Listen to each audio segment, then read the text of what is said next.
This video is going to be just a little bit different, and hopefully it is a breath of fresh air because I'm going to talk to you today about why I live in Kansas.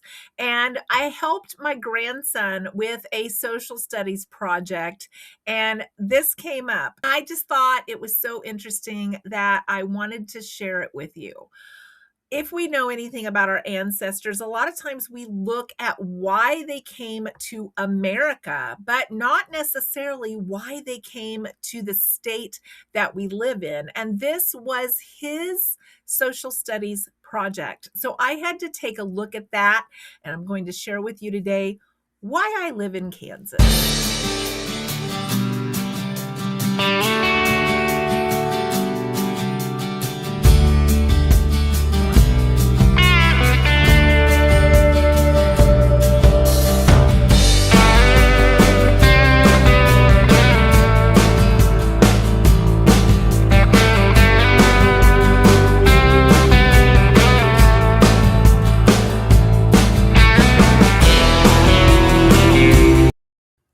Where I live in the country in Kansas, it's pretty affordable, but that is not the only reason I'm here.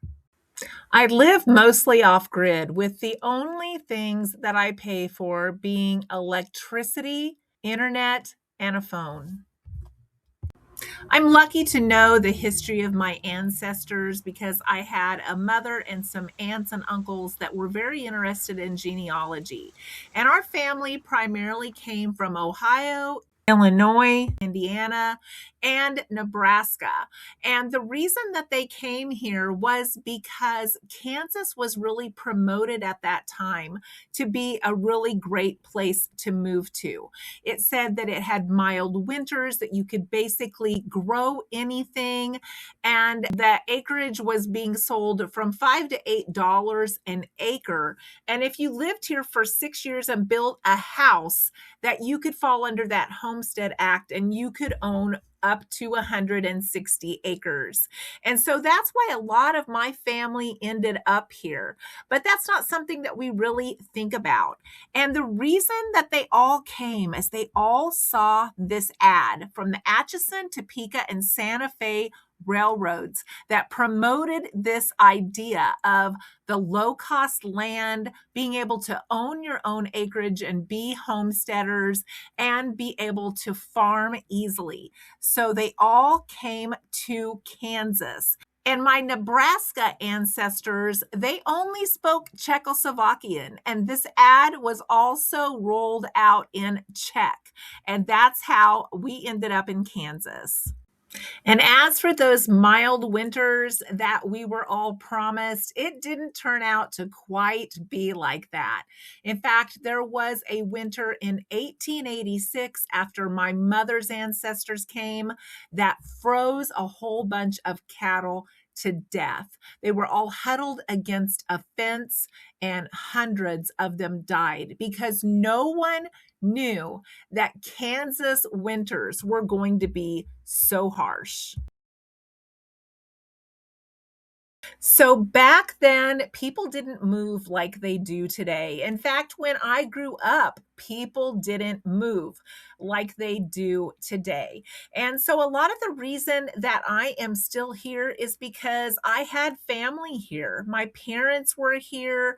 I had cousins here. I had aunts and uncles, and this had been our way of living for a very long time. In fact, it's only been in the generation of like my kids and my middle older brother's kids, who is 72, that people started moving away from where they had grown up. And now I have nieces and nephews that live in Iowa, in DC, in California. I just visited my niece in California. And I have kids in North Carolina, Maryland. I had a daughter that lived in Oregon for 4.5 years. It's only been in this generation that people actually started moving away. And that's part of the reason why I am still here. And I have moved away before. I lived in Texas for 2.5 years. But you know what? I missed Kansas. I missed living where people wave at you on the highway. I missed knowing everybody when I went into the bank and people calling me by name. I missed that connection that I only felt when I was in this area. So I moved back. And why have I not left? Part of that is the same reason. I have memories here. I have connections here. I love where I live. I've had to drive a lot in the years that I've lived here, a long ways to go to work. And people would always say, why don't you just move to where you work? Because I love where I live and I love where I work. They just don't happen to be together. And even though I would drive a long ways, the cost of living out here was so affordable that it actually made sense for me to drive rather than live there because I spent a lot less money. Plus, I loved living here so that my kids could go to school where I went to school. And my teachers, a lot of them were still the same for several of my older kids. And I wanted them to have that small school experience. I didn't want them growing up in a city or growing up in another community where they didn't have the connections of cousins and family. And sometimes it was difficult because I remember my older two kids had a devil of a time finding someone to go to prom with them because we were related to everybody. And when I recently told that story to my niece who lives in California, she grew up around the Kansas City area, so she didn't have those personal connections. She said that was so funny. She had never thought about that if you stayed in the same area for generations, that you might not be able to find a prom date. So we had to go to two cities. One was an hour away, one was 30 minutes away to find them prom dates.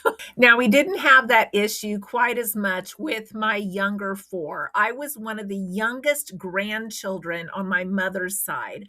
My father's side is very, very small, so I didn't have cousins and stuff out here. But on my mother's side, it was large and there were a lot of cousins. But since I was one of the younger grandkids, by the time I had my other children, a lot of the family had grown up and some of them had started moving away. So it wasn't quite so difficult to find them prom dates. But there are a lot of advantages to living in a small community. If something happens, your neighbors are the first to be right there to bring a casserole to help you clean up storm damage, whatever needs to be done. If you run out of gas, you know the people that are a mile or two away and you just walk to their house and say, hey, can I borrow some gas? And they're like, yeah, go right ahead. So there are all kinds of advantages to living in a small community. A lot of my friends are also my kids' parents. A lot of the teachers maybe went to school with my brothers, and I've known these families for generations. So it doesn't feel like you're living somewhere where you don't know your neighbors. You know your neighbors, and almost everybody has at least third-degree connection to you. You maybe had a teacher who had a kid who now is married to your cousin. Like everybody is related or has a connection within 3 steps of knowing that person. When my husband and I first started dating, and he moved out here with me because I was not willing to move. My first question on one of our dates is, do you own a pair of boots? And he said no. And I said, oh, you have to own boots. So one of his first birthdays, when his mother asked him what he wanted, he said, I need a pair of boots. And I was so happy when he came walking up to my door with those boots, because that meant he was serious about having a relationship with me in this area that means so much to me.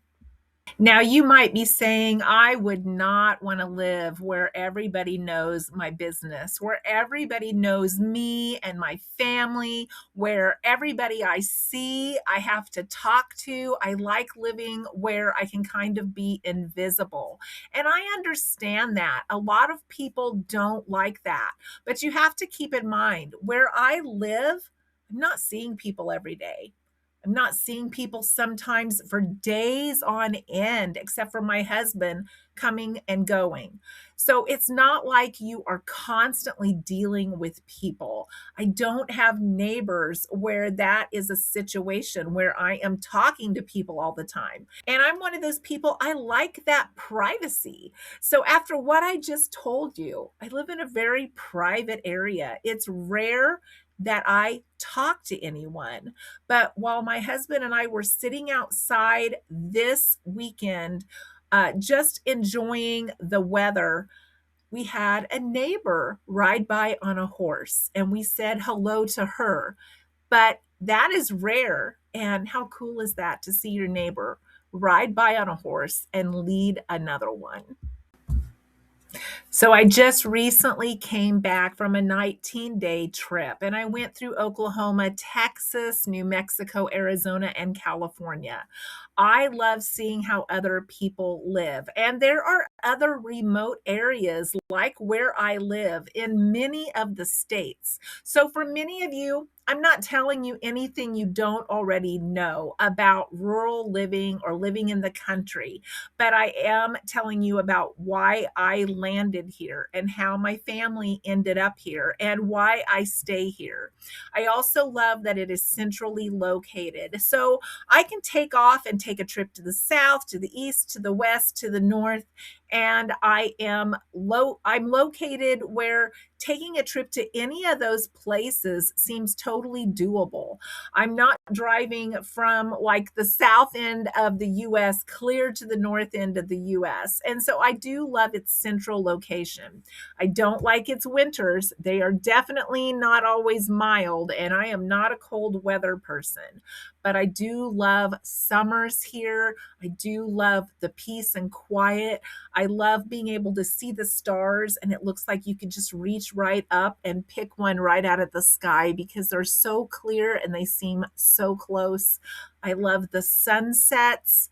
There is so much about Kansas that I do love. And I hope this video has helped explain some of that to you. And maybe you will not think of us as a drive-through state, and you might actually want to stop over for a night or two on your way through. Thanks for listening today. I hope you've enjoyed this video, and I hope to see you in the next one.